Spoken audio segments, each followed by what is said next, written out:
Silence to violence. I left it on that little kind of cliffhanger there because it's really strange to talk about it. Never really talked about it, not that much. A little bit in therapy, thank gosh for that. Um, yeah, therapy was amazing. Therapy is what got us out. So I was talking in the last video about that silence. It's terrifying. There is no way to describe having someone in your home who sits there silently brooding, watching everything the people around them do. It's like waiting for a tiger to pounce, and you just never know when it's going to happen. And that's part of that whole power play, that we are put into this position of fear. We are stuck. It's not just, fight or flight. We are literally stuck like a deer in headlights waiting for something to happen. And as that silence is going on and you're just hoping it goes away, hoping that something clicks and this time it just rolls over without degrading into that violent happening of you're back in the is this real, and questioning your sense of reality, because when everything is over and you are pointing fingers and you are saying this isn't okay, this is not the way people relate to each other on a respectful level, the tables are always turned. Your reality is changed. No, when this happened, that you did that. And when this happened, you did that. So I'm justified in reacting the way I do.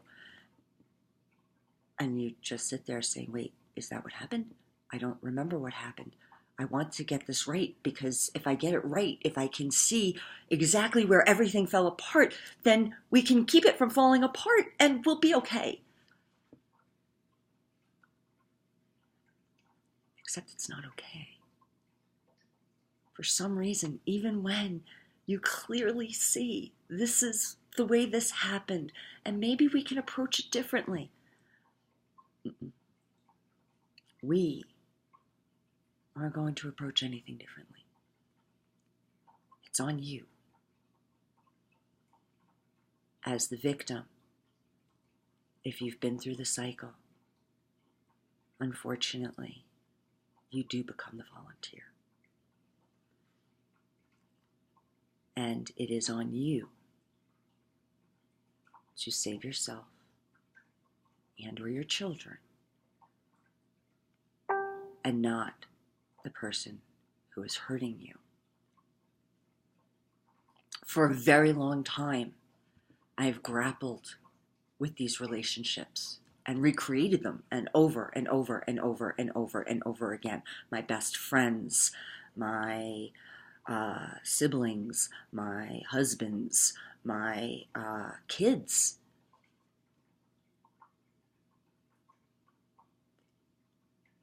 And I kept recreating it in order to fix it. And I kept being told that I couldn't fix it.